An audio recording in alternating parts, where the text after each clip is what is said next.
अगर कांग्रेस पार्टी को वोट दिया तो ये पाकिस्तान को वोट देने के बराबर होगा। ये एमएलसी इंतखाबात भारत और पाकिस्तान की मैच की तरह है। बीजेपी भारत की टीम है और कांग्रेस पाकिस्तान की टीम है। ये वो अल्फाज हैं जो बीजेपी एमपी बंडी संजय ने कहे, और ये कोई पहला मौका नहीं जब सियासत में इस किस्म के बयानबाजी की गई हो।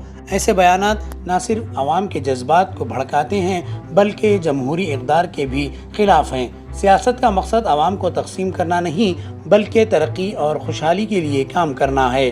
जमहूरी मुल्क में सियासतदानों का असल इम्तिहान उनके कामों से होता है, ना कि उनकी नफरत अंगेज तकारीर से। अगर वोट मांगना है तो तरक्याती मंसूबों, रोजगार, तालीम और भाईचारे की बुनियाद पर मांगे।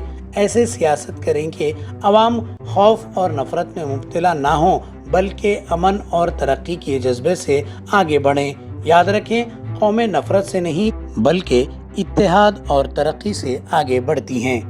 आप देखते रहें क्यूके ट्रांसमिटेशन। लाइक, शेयर, सब्सक्राइब करना ना भूलें।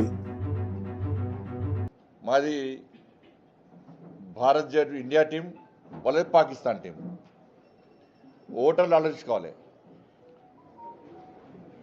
ఇండియా టీం అయినా మాకేస్తే మేము గెలుస్తాం. పాకిస్తాన్ గెలవాలనుకుంటే వాళ్ళకు కొట్టేయండి. ఇండియా గెలవాలనుకుంటే మాకు కొట్టేయండి. పాకిస్తాన్ గెలవాలనుకుంటే వాళ్ళకు కొట్టేయండి. మాది ఇండియా టీం వాళ్ళది పాకిస్తాన్ టీం.